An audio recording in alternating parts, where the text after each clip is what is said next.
Hello once again welcome to the remedial chemistry. तो आज के इस वीडियो लेक्चर में हम लोग यूनिट 1 का एक और नया चैप्टर लेकर आए हैं जिसका नाम है केमिकल बॉन्डिंग। तो हम लोग ऑलरेडी 2 चैप्टर्स कवर कर चुके हैं, लिंक डिस्क्रिप्शन बॉक्स में मिल जाएगा। तो एलटी केमिस्ट्री के लेक्चर्स हम लोग यहाँ पर कंप्लीट करने की कोशिश कर रहे हैं। तो अगर आप लोग चैनल पर नए हैं तो चैनल को सब्सक्राइब कर लें, वीडियो को लाइक करें अगर आपको पसंद आए तो चलिए स्टार्ट करते हैं। इस चैनल पे आप लोगों को कंप्लीट सिलेबस कराने की कोशिश कर रहे हैं हम। तो आज का टॉपिक होने वाला है हमारा केमिकल बॉन्डिंग के अंदर काफ़ी सारे टॉपिक कंप्लीट होंगे। बहुत बड़ा चैप्टर है और वेरी वेरी इंपॉर्टेंट, बहुत ज़्यादा इंपॉर्टेंट चैप्टर है, ठीक है। तो इस पे जो है आपने बहुत फोकस करना है। ये चैप्टर जब आप अच्छे से समझेंगे, ठीक है, तो आप मेन ग्रुप एलिमेंट्स यानी कि पी ब्लॉक एलिमेंट्स को भी काफ़ी अच्छे से समझ पाएंगे। बेसिकली इनऑर्गेनिक का काफ़ी अच्छा आइडिया आपको हो जाएगा और एग्ज़ाम में इनऑर्गेनिक से सवाल डेफिनेटली सही मिलते हैं और लोग बनाते हैं। तो ये इजी चीज़ें भी और बहुत कुछ सीखने वाला है। तो हो सकता है चैप्टर बड़ा है तो 3 लेक्चर्स भी लग सकते हैं इसमें। तो चलिए स्टार्ट करते हैं। तो सबसे पहला टॉपिक होने वाला है हमारा इसमें कि आयनिक बॉन्ड क्या होते हैं। तो आज हम बात करेंगे पहले आयनिक बॉन्ड के बारे में। तो जो भी यहाँ पढ़ाया जाएगा उसके अलावा आपको कोई भी चीज़ें पढ़ने की नीड नहीं है। बस यहाँ पे आप क्वेश्चंस की प्रैक्टिस करें उससे, या क्वेश्चंस के लेक्चर्स भी मैं अलग से अपलोड करता हूँ, वो करेंगे तो भी सफिशिएंट है। रिवीजन बार बार करें, बहुत ज़्यादा कंटेंट कंज्यूम करने की कोशिश ना करें। तो आयनिक कंपाउंड्स क्या होते हैं, राइट। तो ionic compounds basically ionic compounds कहो या फिर इसका एक और नाम होता है इलेक्ट्रोवैलेंट बॉन्ड। क्या बोलते हैं हम इसे? इलेक्ट्रोवैलेंट बॉन्ड, आयनिक बंध, या फिर दूसरा नाम ये है। तो इलेक्ट्रोवैलेंट बॉन्ड। अब ये क्या होता है, कैसे बनेगा? तो आयनिक बॉन्ड को बताने के लिए 2 डेफिनेशन हम लोग यूज़ कर सकते हैं। एक कि ये बनता है ट्रांसफेरेंस ऑफ इलेक्ट्रॉन्स,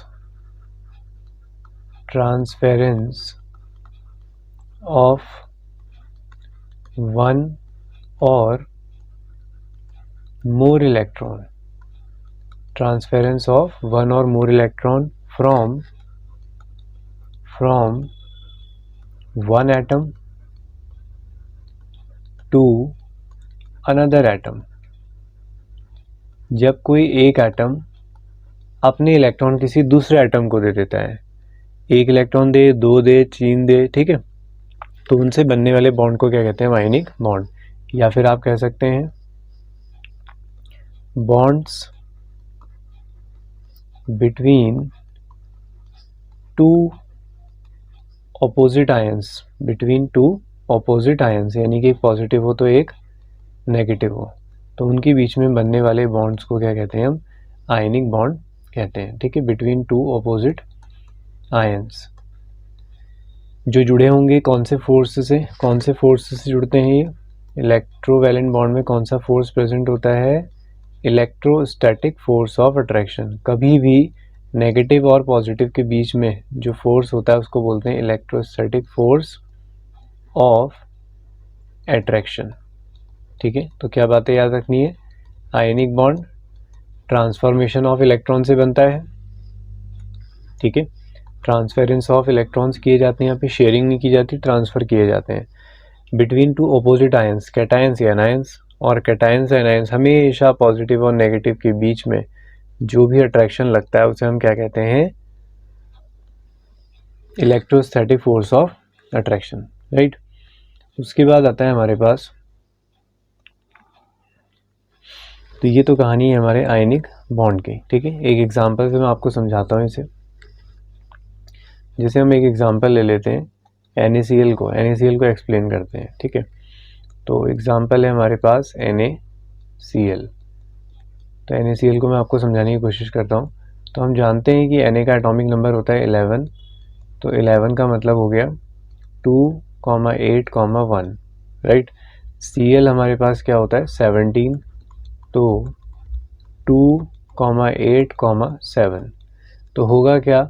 ये अपना एक इलेक्ट्रॉन इसे दे देगा, तो ये खुद क्या बन जाएगा? Na पॉजिटिव, और 2, 8 जो कि एक स्टेबल कॉन्फ़िगरेशन है। Cl को एक इलेक्ट्रॉन मिल जाएगा तो Cl नेगेटिव बन जाएगा, तो ये बन गया। तो इनके बीच में जो बॉन्ड एग्जिस्ट करेगा उसी को हम क्या कहते हैं, आयनिक बॉन्ड कहते हैं, राइट। तो ट्रांसफॉर्मेशन ऑफ वन इलेक्ट्रॉन यहाँ पे देखने को मिल रहा है। ऐसे और भी एग्जांपल हो सकते हैं जिसमें ट्रांसफरेंस ऑफ क्या हो, 2 इलेक्ट्रॉन्स हो, लाइक MgCl2। तो मैग्नीशियम अकेला ही अपने 2 इलेक्ट्रॉन डोनेट करेगा, तो क्योंकि 2, 8, 2 12 होता है एटॉमिक नंबर। अब आपको पता है Cl तो एक ही गेन करेगा, तो कितने Cl लेकर आने पड़ेंगे, 2 Cl लेकर आने पड़ेंगे। 2, 8, 7 एक ये ले लेगा तो ये 8 बन जाएगा लास्ट में। ऐसे ही ये 2, 8, 7 एक इलेक्ट्रॉन ये करेगा गेन, तो ये भी बन जाएगा, ठीक है। तो ये हमारे पास नए एग्जाम्पल रहेंगे आयनिक कंपाउंड्स के। अब बात आती है कंडीशंस, यहाँ से सवाल होंगे, ठीक है। अभी तक के पोर्शन से क्या सवाल हो सकता है कि आयनिक कंपाउंड का दूसरा नाम क्या है, इलेक्ट्रोवैलेंट कंपाउंड, ठीक है। दूसरा, आयनिक कंपाउंड्स में कौन से फोर्स से जुड़े होते हैं, ठीक है। ऑप्शन देगा van der Waals force, hydrogen bonding, ठीक है। तो क्या आंसर होगा आपका, इलेक्ट्रोस्टैटिक फोर्स ऑफ अट्रैक्शन। अब है कंडीशंस फॉर स्ट्रॉन्ग बॉन्ड, यानी कि आयनिक बॉन्ड कब अच्छा बनेगा या उसे बनाने के लिए क्या करना चाहिए, क्या होना चाहिए, उसके बारे में हम बात करते हैं। तो देखें, सबसे पहला पॉइंट इसमें आता है, जैसे एग्जाम्पल को अपने दिमाग में बैठा के रखेंगे, Na पॉजिटिव और Cl नेगेटिव जोड़ रहे हैं ना, आयनिक कंपाउंड बनाना है। जबकि पहले ये क्या थे, ये Na था, कौन सी फॉर्म में, सॉलिड फॉर्म में। दूसरा क्या रहा होगा, Cl2, तो गैस होती है ये। इन दोनों से मिला के ही हमने बनाया है, ठीक है। अच्छा एक सेकेंड रुको, ये ठीक है, एक है Na और एक है Cl, मैं ऐसे लिख देता हूँ अभी, ठीक है। तो आपको पता है कि हमें मेटल जो है, जो पहला वाला एटम है, वो इलेक्ट्रॉन डोनेट करेगा, और इलेक्ट्रॉन डोनेट करने के लिए जो एनर्जी रिक्वायर्ड होती है उसको क्या बोलते हो, आयनाइजेशन एंथैल्पी। तो अगर आपका सोडियम बहुत आराम से इलेक्ट्रॉन डोनेट करता है तो आप बोलेंगे आयनिक बॉन्ड बनाने के लिए अच्छी बात है, क्योंकि हमें Na से इलेक्ट्रॉन निकालना है। तो लो आयनाइजेशन एंथैल्पी ऑफ मेटल, यानी कि जो मेटल होगा, पहला वाला पार्ट होगा, उसकी आयनाइजेशन एंथैल्पी क्या होनी चाहिए, कम, ताकि आराम से इलेक्ट्रॉन निकाला जा सके। अब अगर इसने इलेक्ट्रॉन दे दिया है, Cl इस लायक भी तो हो वो गेन करे, तो इलेक्ट्रॉन गेन करने पे जो एनर्जी रिलीज होती है उसे क्या बोलते हैं, इलेक्ट्रॉन गेन एंथैल्पी। क्या बोलते हैं, इलेक्ट्रॉन गेन एंथैल्पी। और पहली बात मैं आप लोगों से रिक्वेस्ट करूंगा, बिना पीरियोडिक वाला चैप्टर पढ़े हुए इस चैप्टर को पढ़ने की कोशिश मत करना, ठीक है, उसको पढ़ना पहले। इलेक्ट्रॉन गेन एंथैल्पी, तो इलेक्ट्रॉन गेन एंथैल्पी कैसी होनी चाहिए, हाई होनी चाहिए। तो आयनाइजेशन एंथैल्पी कम हो, ठीक है, यानी कि इजीली इलेक्ट्रॉन चला जाए। गेन एंथैल्पी मतलब जितना अच्छे से वो गेन कर पाए। तीसरा पॉइंट होता है जो एक नया वर्ड आ जाता है, ठीक है, जिसको हम कहते हैं लैटिस एंथैल्पी। तो लैटिस एंथैल्पी को ध्यान से समझेंगे, इससे इंडिविजुअल भी सवाल बन सकता है, और मैं बताता हूँ अभी कैसे कैसे होगा। लैटिस एंथैल्पी, अब लैटिस एंथैल्पी क्या होती है, दो आयंस को, एक है पॉजिटिव और एक है नेगेटिव, ठीक है, इनको जोड़कर अगर आपने Mx बना दिया, यानी कि सॉलिड, मतलब क्या बना दिया, क्रिस्टल, तो दो आयंस को जोड़कर जब क्रिस्टल बनता है तो उस दौरान जो एनर्जी रिलीज होती है उसे क्या बोलते हैं, लैटिस एनर्जी। यानी कि तुमने Na पॉजिटिव और Cl नेगेटिव को जोड़ा तो NaCl सॉलिड बन गए, क्रिस्टल बन गया, तो जो एनर्जी रिलीज होगी उसे क्या बोलोगे, लैटिस एनर्जी। उसके बाद है लैटिस एनर्जी किन बातों पे डिपेंड करती है। पहला है साइज ऑफ आयंस। अगर इनके साइज बहुत छोटे हैं तो इनके बीच में अट्रैक्शन पावर भी क्या होगी, ज़्यादा होगी, ठीक है। तो अगर स्मॉल साइज होंगे तो लैटिस एंथैल्पी क्या होती है, ज़्यादा होती है, राइट। तो स्मॉल साइज का मतलब हो गया मोर अट्रैक्शन, जितना ज़्यादा अट्रैक्शन होगा उतना अच्छा बॉन्ड बनने वाला है, और जितना अच्छा बॉन्ड होगा उतनी ज़्यादा एनर्जी रिलीज होगी, ठीक है। More attraction more lattice energy, right. Second factor क्या होता है? सेकंड फैक्टर होता है charge on ions. Charge on ions, तो आयंस पे चार्ज कैसा है? अगर किसी पे, जैसे अभी यहाँ पर क्या है, M पॉजिटिव है, अभी M2 पॉजिटिव होता तो अट्रैक्शन क्या हो जाता और बढ़ जाता, और X नेगेटिव पे और नेगेटिव होता तो वो अपने इलेक्ट्रॉन आराम से अट्रैक्ट होने देता, ठीक है। तो चार्ज ऑन दी आयंस भी क्या करेगा, आपका लैटिस एंथैल्पी को क्या करेगा, इंक्रीज करेगा। यहाँ तक बात समझ में आई? क्या कहा मैंने, कंडीशन क्या है ये याद रखना। आयनाइजेशन एंथैल्पी लो होनी चाहिए, मतलब पहले वाला जो मेटल है वो अपना इलेक्ट्रॉन इजीली डोनेट कर दे, दूसरा सेकंड वाला इलेक्ट्रॉन गेन कर ले अच्छे से, तो इलेक्ट्रॉन गेन एंथैल्पी हाई हो। तो जब दोनों को जोड़ा जाए तो बहुत एनर्जी रिलीज होनी चाहिए, जिसे हम क्या कहते हैं, लैटिस एंथैल्पी। अगर ये भी ज़्यादा है तो बहुत अच्छा बॉन्ड बनने वाला है, राइट। नेक्स्ट पे आते हैं। फिर एक टर्म होता है हमारे पास सॉल्वेशन एनर्जी। सॉल्वेशन एनर्जी, ठीक है। सॉल्वेशन एनर्जी का क्या मतलब होता है? सॉल्वेंट के दौरान बनेगी जो एनर्जी। देखिए आपने क्या करा, पानी में NaCl डाल दिया, पानी में NaCl डाला, बात ये है कि टूट क्यों रहा है? क्यों वो पानी में जाके Na पॉजिटिव और Cl नेगेटिव बन रहा है? कौन दे रहा है इसे एनर्जी? तो इसे एनर्जी कौन दे रहा है? क्योंकि आयनिक क्रिस्टल हुआ NaCl, तो क्यों टूट रहा है? और force of attraction Na positive और नेगेटिव के बीच में सबसे ज़्यादा होता है, तो फिर भी ये क्यों टूट जाता है आयंस में? तो इसे एनर्जी मिलती है कहाँ से? इसे एनर्जी मिलती है वाटर से, एक्वस। तो होता क्या है, जब ये पानी में जाके टूटेगा तो ये एक पैटर्न बनाएगा। तो ये जो Na पॉजिटिव है, थोड़ी देर के लिए मैं इसे खाली पॉजिटिव दिखा देता हूँ, ठीक है। तो ये रहा हमारा Na पॉजिटिव। अब वाटर मॉलिक्यूल जो है वो पोलर होता है। वाटर मॉलिक्यूल में हमारे पास कैसे कंपोनेंट होते हैं? H के साथ दो क्या लगे होते हैं, O के साथ दो H लगे होते हैं, और O पे कैसा चार्ज होता है, नेगेटिव, और H पे कैसा चार्ज होता है, पॉजिटिव चार्ज होता है। अब ये जो पॉजिटिव है, इसके सराउंडिंग में कौन आ जाएगा हमारे पास? इसके सराउंडिंग में आ जाएगा आपके पास O, तो ये O, और यहाँ पे क्या आ जाएंगे, दो H आ जाएंगे, ऐसे ही ये O और ये H। तो इस तरीके से Na पॉजिटिव को घेर लिया जाएगा चारों तरफ से। कौन सा वाला पार्ट अंदर साइड आएगा? नेगेटिव वाला। मैं एक पे दिखा देता हूँ चार्ज, ठीक है। तो H पे पॉजिटिव लगाओगे, पार्शली पॉजिटिव, और O पे कैसा लगेगा, नेगेटिव। O पे नेगेटिव, नेगेटिव, नेगेटिव। तो इनके बीच में भी क्या सेटअप हो गया, इलेक्ट्रोस्टैटिक फोर्स ऑफ अट्रैक्शन, ठीक है। ऐसा ही Cl नेगेटिव के साथ होगा। Cl नेगेटिव को भी कौन सराउंड करेंगे, वाटर के मॉलिक्यूल्स, लेकिन अंदर साइड कौन सा पार्ट आएगा इस बार, H, O वाला पार्ट बाहर रहेगा, क्योंकि H पे कैसा चार्ज आ रहा है, पॉजिटिव आ रहा है, पॉजिटिव आ रहा है। तो इस तरीके से ये आपका अरेंज हो जाएगा,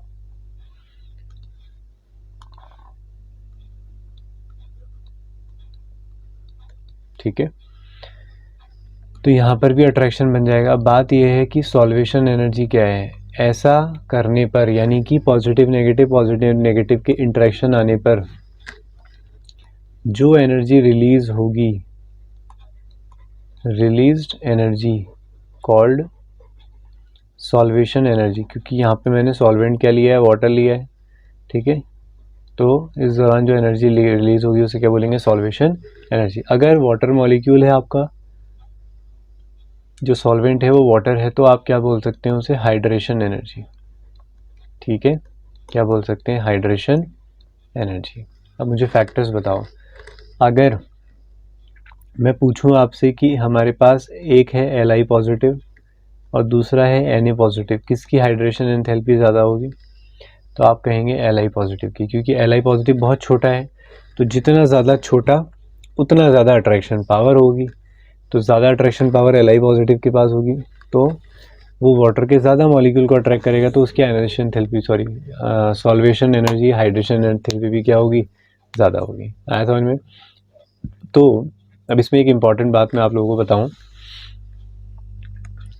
कि बॉन्डिंग कब फेवर करेगी। अगर लैटिस एंथैल्पी से ज़्यादा आपकी कौन सी एनर्जी है, सॉल्वेशन एनर्जी है, तो ही कोई आयनिक कंपाउंड उस वाटर में डिसॉल्व होगा। ये बड़ी इंपॉर्टेंट बात है, ठीक है।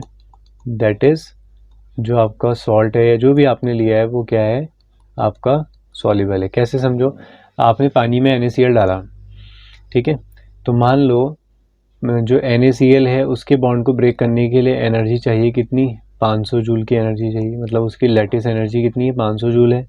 और जब आप इसको वाटर में मिलाते हो, वाटर के बाद जो ये वाला फिनोमिनन चल रहा है ना, इसके दौरान एनर्जी रिलीज़ होगी। तो अगर यहाँ से एनर्जी जो है वो 500 से ज़्यादा की मिलती है, ठीक है, तो ही तो फ़ायदा है ना, तो ही तो वो अपने आप को डिज़ोल्व करना चाहेगा वाटर में। अगर उतनी ही मिलेगी, उससे कम मिलेगी तो रिएक्शन नहीं होगी, वो डिज़ोल्व नहीं होगा। तो आयनिक कंपाउंड फॉर्मेशन के लिए लैटिस एंथैल्पी से ज़्यादा क्या होनी चाहिए, सॉल्वेशन या फिर hydration enthalpy. I hope clear हो गया। नेक्स्ट पे आते हैं, फिर आता है हमारे पास स्टेबिलिटी ऑफ आयनिक कंपाउंड। तो स्टेबिलिटी ऑफ आयनिक कंपाउंड में यही चीज़ें जो मैं अभी बता रहा था कि अगर लैटिस एंथैल्पी क्या है आपकी, कम है और उससे ज़्यादा हाइड्रेशन एंथैल्पी, तो कंपाउंड फॉर्म हो जाएगा। स्टेबल बॉन्ड के लिए वही है कि अच्छा आयनिक बॉन्ड होना चाहिए। अच्छे आयनिक बॉन्ड के लिए कंडीशन आप लोगों ने लिख ली है। फिर आता है Born Haber cycle. Born Haber cycle, इसे थर्मोडायनेमिक में भी पढ़ा जाता है, यहाँ पे भी पढ़ा जाता है, तो ध्यान से सुन लेंगे। तो बॉर्न हेबर साइकिल क्या कहता है कि आपके पास था Na, किस में मिलेगा, सॉलिड में। आपके पास थी क्लोरीन गैस, क्योंकि Cl2 तो गैस ही होता है, तो आपने कहा ये दोनों मिलके क्या बना दें, अगर NaCl, जो क्या है एक सॉलिड है। अब दिखने में तो बहुत इजी लग रहा है, ठीक है, लेकिन ऐसे ही थोड़ी हो जाती है रिएक्शन। अब देखते हैं कैसे होगा। तो सबसे पहली बात, पहला स्टेप, जो आपके पास Na सॉलिड है उसे ले जाना है लिक्विड में। तो Na सॉलिड से किस में ले जाना है हमें, उसे Na लिक्विड में ले जाना है, ठीक है ना। तो सॉरी, गैस में ले जाना है, Na को गैस में कन्वर्ट कर देंगे। फिर इसमें से एक इलेक्ट्रॉन निकालना है, तो एक इलेक्ट्रॉन निकाल के कैसा चार्ज आ जाएगा, Na पॉजिटिव। तो Na पॉजिटिव तैयार हो चुका है, अब Cl नेगेटिव लाना रह गया। तो पहले स्टेप में क्या हुआ, सॉलिड से डायरेक्ट गैस गए, तो कौन सी एंथैल्पी लगी है, सब्लिमेशन एंथैल्पी। तो डेल्टा H मतलब एंथैल्पी, SUB मतलब सब्लिमेशन। गैस से पॉजिटिव बन गया है तो कौन सी एंथैल्पी लगेगी, आयनाइजेशन एंथैल्पी, राइट। उसके बाद जो हमारे पास Cl2 है उसके बारे में बात करते हैं। तो हमें यहाँ पे Cl2 है, मतलब Cl और Cl जुड़े हुए हैं, तो पहले इन्हें तोड़ना पड़ेगा। तो तोड़ने के बाद क्या मिलेगा, खाली एक Cl। स्टेट लिख देता हूँ मैं यहाँ पे, गैस में तो पहले से ही लेकिन Cl और Cl जुड़े हैं, मुझे एक Cl चाहिए, तोड़ देते हैं। फिर उसके बाद जब ये टूट जाएगा तो अब इसे इलेक्ट्रॉन गेन करना है, तभी ये क्या बनेगा, Cl नेगेटिव। तो इसी को हम क्या बोलते हैं, इलेक्ट्रॉन गेन एंथैल्पी, ठीक है। नीचे वाला लिख देता हूँ पहले, तो डेल्टा EGH लिखेंगे, डेल्टा H मतलब एंथैल्पी, EG मतलब इलेक्ट्रॉन गेन। और ये वाला क्या है, डिसोसिएशन एंथैल्पी बोलते हैं इसे। कौन सी एंथैल्पी बोलते हैं, डिसोसिएशन या एंथैल्पी ऑफ एटोमाइजेशन। अब ये दोनों बन गए, इन दोनों को कंबाइन करते हो तो आपने कहा कि NaCl बनेगा सॉलिड। अब ये सारी चीज़ें करने के बाद लास्ट वाले स्टेप को देखो, यही तो है, Na पॉजिटिव और Cl नेगेटिव मिलकर यही तो बनाएंगे। तो ये लैटिस, ये एंथैल्पी कौन सी कहलाती है, लैटिस एंथैल्पी, ठीक है। NaCl को Na पॉजिटिव और Cl नेगेटिव में तोड़ो तो भी वही एनर्जी है, Na पॉजिटिव और Cl नेगेटिव को जोड़ो तो भी वही एनर्जी रहेगी, ठीक है। अब ये जो टोटल एनर्जी है, जो फर्स्ट इक्वेशन यहाँ पे लिखी है ये वाली, Na plus half Cl2 gives NaCl, तो इसको हम बोल देते हैं फॉर्मेशन एंथैल्पी। फॉर्मेशन तो ऐसी हुई है ना, तो एक फार्मूला बन के आएगा यहाँ से, वो देख लेते हैं। तो हम कहेंगे कि हमारे पास जो फॉर्मेशन एंथैल्पी है वो सबका समीशन है, किस किस का समीशन है, सब्लिमेशन एंथैल्पी प्लस क्लोरीन, क्या लिख दिया मैंने, एक सेकेंड को,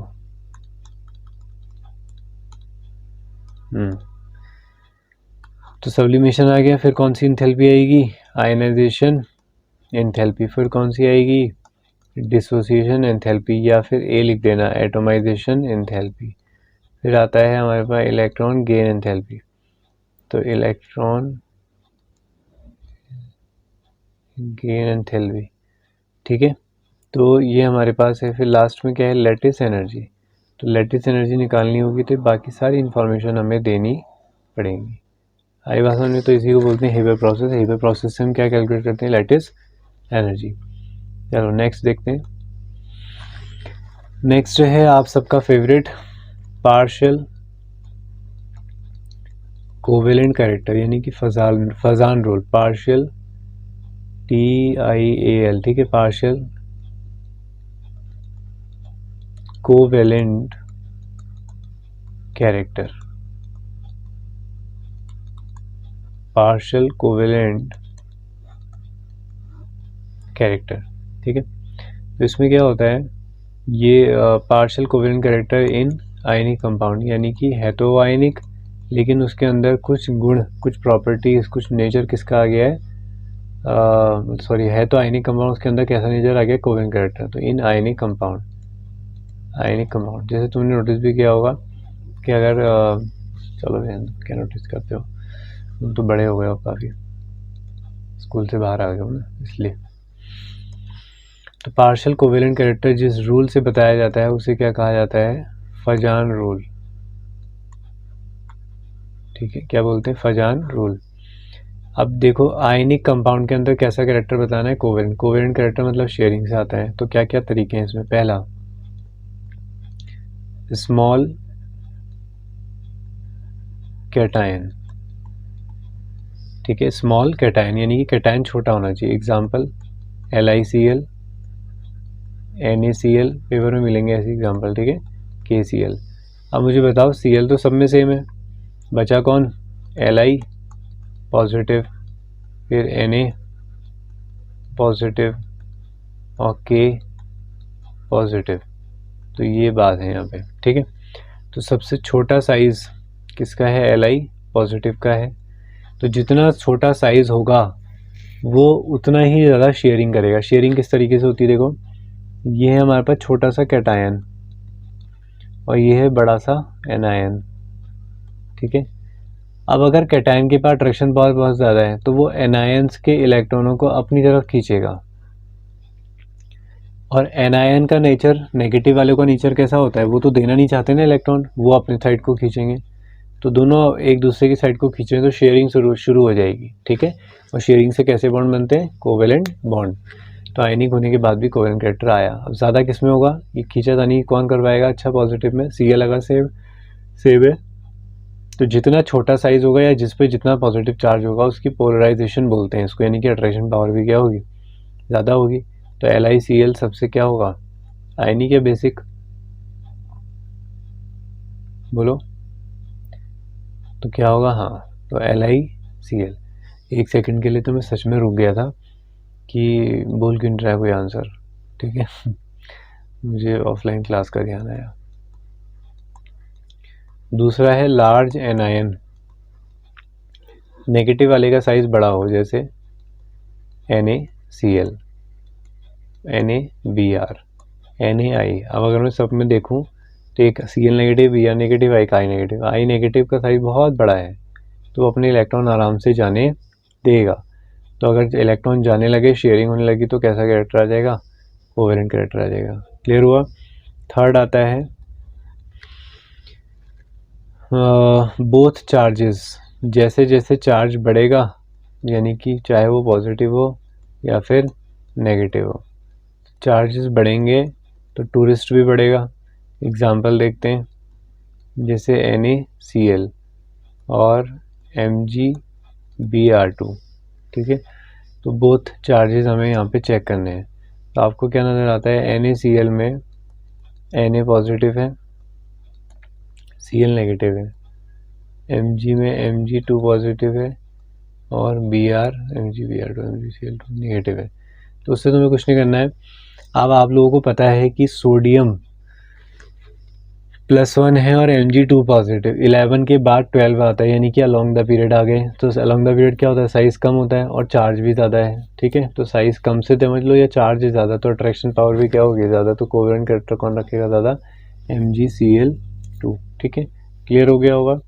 एक लास्ट एग्जाम्पल बस, अगर तुम्हें मैं दे देता हूँ NaCl और CuCl, इसमें कैसे चेक करोगे, ठीक है। इनके साइज़ क्या होते हैं, ऑलमोस्ट सेम होते हैं। ऑलमोस्ट कहाँ है, हाँ, Na पॉजिटिव और Cu1 पॉजिटिव, चार्ज इनके क्या होते हैं, ऑलमोस्ट सेम होते हैं। तो तुम्हें क्या करना है, कैसे आंसर करना है, जिसमें भी पहले 3D इलेक्ट्रॉन भर गए हों, ठीक है, 3D इलेक्ट्रॉन भरे हों, तो उनके लिए ये प्रॉब्लम ज़्यादा होगी कि उसके अंदर कैसा कैरेक्टर आ जाएगा,